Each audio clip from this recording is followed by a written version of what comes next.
स्वागत है आप लोग को सीएसएन क्लासेस में। मैं आशा करता हूं कि आप लोग अपनी पढ़ाई बहुत ही अच्छे ढंग से कर रहे होंगे। आज हम लोग प्यारे बच्चे फिजिक्स चैप्टर 1 को कंप्लीट करने वाले हैं, जो कि मोस्ट वीवीआई ऑब्जेक्टिव क्वेश्चन है। 2026 से एग्जाम के लिए बहुत ही इम्पोर्टेंट क्लास होने वाली है। तो चलिए बिना देरी किए हुए फिजिक्स 1 चैप्टर को धुआं कर देते हैं। यहाँ पे फर्स्ट क्वेश्चन है, प्रकाश के नियम से निर्धारित होता है। ऑप्शन ए में आपतन कोण परावर्तन कोण, ऑप्शन बी में परावर्तन कोण बराबर आपतन कोण, ऑप्शन सी में आपतन कोण बराबर विचलन कोण, ऑप्शन डी इनमें से कोई नहीं। तो इसका प्यारे बच्चे आंसर होगा परावर्तन के नियम से निर्धारित होता है आपतन कोण बराबर परावर्तन कोण। ऑप्शन नंबर ए होगा। चलिए नेक्स्ट क्वेश्चन पे, प्रकाश की किरण गमन करती है। ऑप्शन ए में सीधी रेखा में, ऑप्शन बी में टेढ़ी रेखा में, ऑप्शन सी में किसी भी दिशा में, ऑप्शन डी में इनमें से कोई नहीं। इसका आंसर होगा सीधी रेखा में, क्योंकि प्रकाश की किरण हमेशा सीधी रेखा में गमन करते हैं, टेढ़ी रेखा का भी हो ही नहीं सकती। 3 नंबर क्वेश्चन पर चलते हैं, किसी समतल दर्पण द्वारा बना आवर्धन होता है। प्लस का ए यार किसी समतल दर्पण द्वारा आवर्धन होता है। ऑप्शन ए में प्लस का 1, ऑप्शन बी में 1, ऑप्शन सी में 0, ऑप्शन डी में इनमें से कोई नहीं। तो प्यारे बच्चे किसी समतल दर्पण द्वारा आवर्धन हमेशा प्लस का 1 होता है, प्लस में होता है। 3 number question complete. 4 number question देखते हैं, प्रकाश के परावर्तन के कितने नियम होते हैं। यहाँ पे प्रकाश का परावर्तन पूछे या प्रकाश का अपवर्तन पूछे, तीनों का ऑप्शन ए दो ही आंसर होगा। ऑप्शन नंबर बी, प्रकाश के प्रवर्तन या अपवर्तन के नियम हमेशा 2 होता है, याद रखिएगा, इंपॉर्टेंट क्वेश्चन है। 5 नंबर क्वेश्चन, समतल दर्पण द्वारा बना प्रतिबिंब होता है। ऑप्शन ए में वास्तविक, ऑप्शन बी में अभिसारी, ऑप्शन सी में समांतर, ऑप्शन डी में इनमें से कोई नहीं। समतल दर्पण द्वारा बना प्रतिबिंब हमेशा वास्तविक होता है। क्वेश्चन नंबर 6, मोस्ट वीवीआई प्यारे बच्चे क्वेश्चन, जो कि 2026 के एग्जाम में कंफर्म 100% है कि ये क्वेश्चन लड़ाई करेगा। तेलीय कागज होता है पारदर्शी, अपारदर्शी, पारभाषक, इनमें से कोई नहीं। प्यारे बच्चे याद रखिए, तेलीय कागज जिसे आर पार देख सकते हैं, थोड़ा देख सकते हैं, थोड़ा नहीं देख सकते, उसे पारभाषक कहते हैं।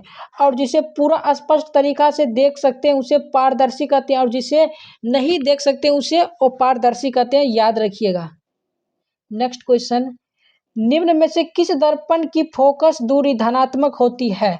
ऑप्शन ए में अवतल दर्पण, ऑप्शन बी में उत्तल दर्पण, ऑप्शन सी में समतल दर्पण, ऑप्शन नंबर डी में है समतल या उत्तल दोनों।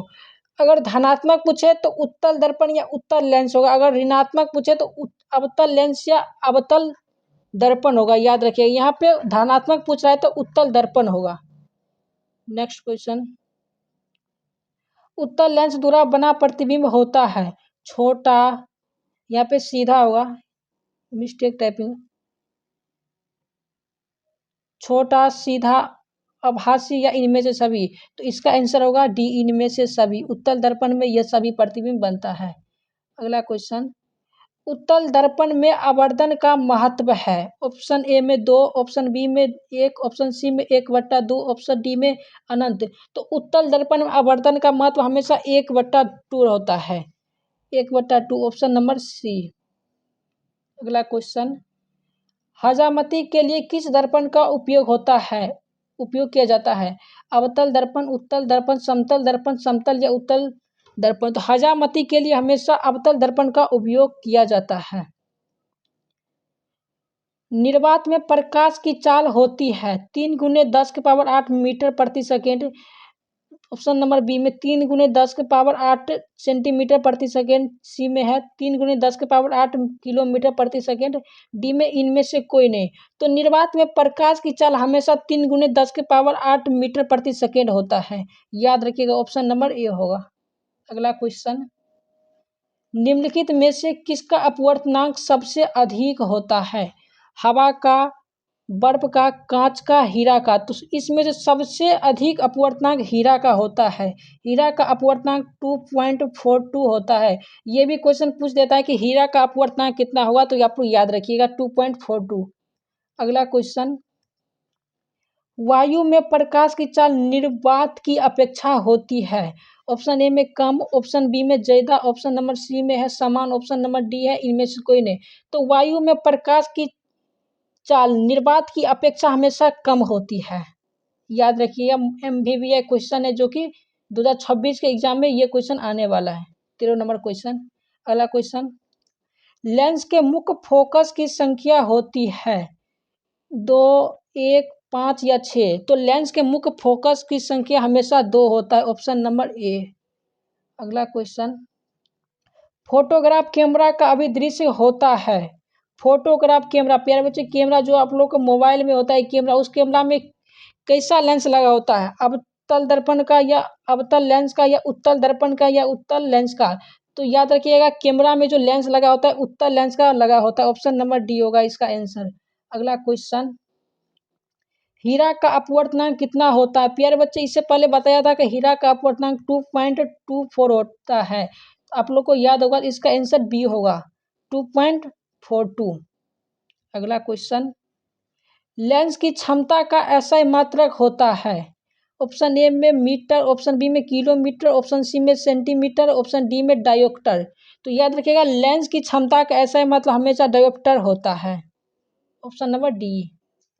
अगला क्वेश्चन, तालाब का जल कम दिखाई देने का कारण। तालाब का जल अगर कम दिखाई देता है तो किसके कारण से वो कम दिखाई देता है, परावर्तन के कारण या विपवर्तन के कारण या अपवर्तन के कारण या ध्रुवण के कारण। तो याद रखिएगा, अपवर्तन के कारण तालाब का जो जल होता है वो कम दिखाई देता है, अपवर्तन। अगला क्वेश्चन, निम्नलिखित में से किस लेंस को अभिसारी लेंस कहा जाता है। ऑप्शन नंबर ए में उत्तल लेंस को, बी में अवतल लेंस को, सी में इनमें से दोनों, डी में इनमें से कोई नहीं। तो याद रखिए, अभिसारी लेंस हमेशा उत्तल लेंस को कहा जाता है। उत्तल लेंस का दूसरा नाम अभिसारी लेंस कहा जाता है। अगर अपसारी लेंस यहाँ पे पूछता तो अवतल लेंस होता, यहाँ पे अभिसारी लेंस पूछ रहा है तो इसका होगा उत्तल लेंस। अगला क्वेश्चन, ये लास्ट क्वेश्चन प्यारे बच्चे, यही सब क्वेश्चन 2026 के एग्जाम में आने वाला है।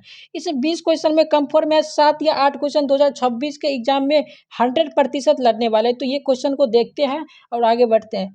प्रकाश की चाल न्यूनतम होता है निर्वात में, जल में, वायु में या कांच में। याद रखिएगा, प्रकाश की चाल न्यूनतम हमेशा कांच में होता है। अगर वीडियो अच्छा लगा हुआ तो सब्सक्राइब जरूर कीजिएगा, और यार आप की बोलिए, ऐसे ही इम्पोर्टेंट क्वेश्चन के लिए हमारे इस CSN क्लासेस को जरूर सब्सक्राइब करें। तो चलिए मिलते हैं नेक्स्ट वीडियो में।